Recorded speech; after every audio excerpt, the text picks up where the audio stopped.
All right, still talking election matters. We have joining us political analyst Dennis Amakri. Good morning, Dennis. Good morning. Good morning. How are you? Very well, Dennis. Welcome back to Breakfast Central. Good to have you once again. Now, we just heard from Barrister Festus Okoye. What do you make of the increased attacks on the INEC facilities from the point of an electorate right now? I think there is a trend to it.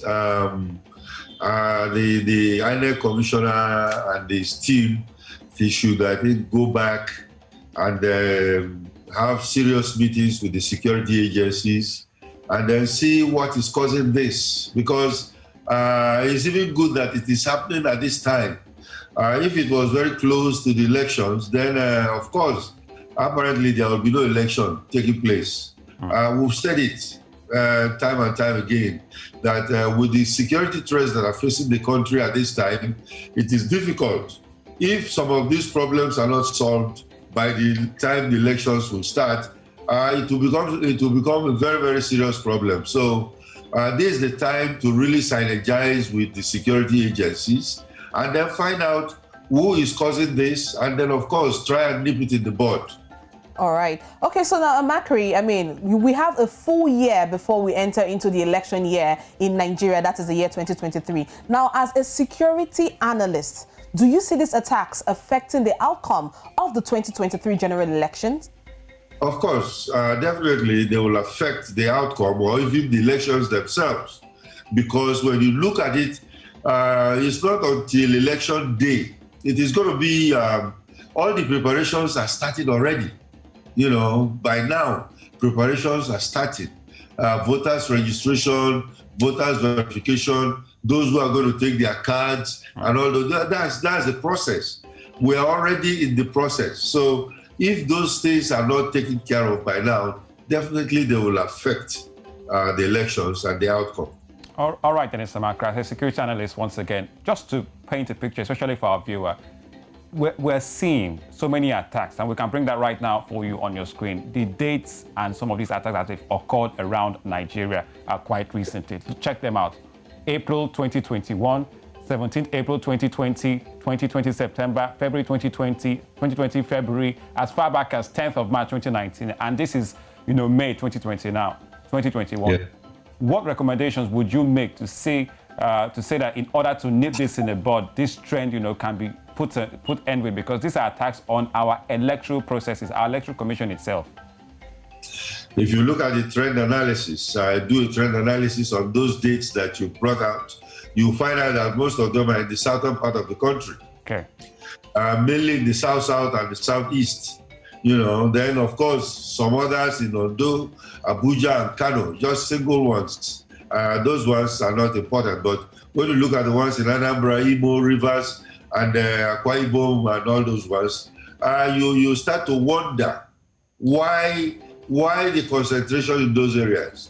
Why is it that whoever is doing it, like I said, is trying to make sure there are no elections, and then of course you're attacking those offices. So it gives us more stories. It tells us more things, and I think the security agencies can sit down, look at it, and of course drill down to see if there are human beings behind it that they could bring in and question properly to tell us what's going on. But before we let you go, Dennis Amakri, I need to ask you this. From a security perspective, with these trends that we just talked about, you pointed out some things, Ondo, Ogun, southeast, south states. Why haven't the security people been able to, give us who is doing this, information on why this is going on and who is responsible?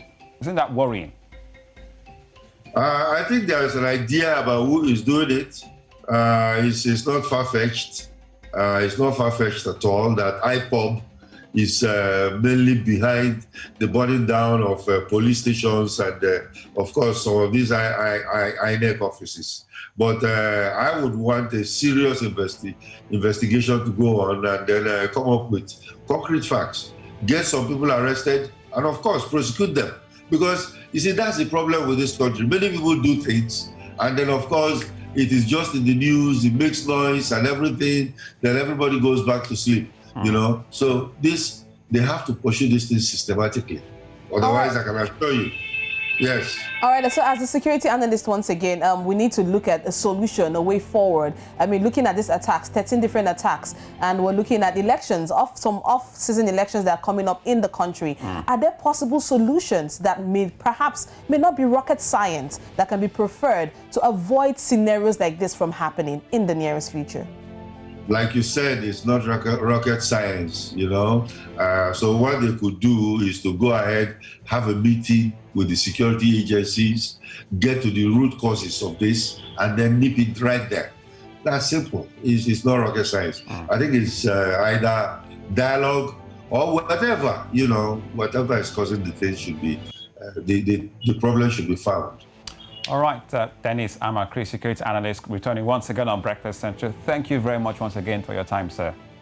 Thank you, guys.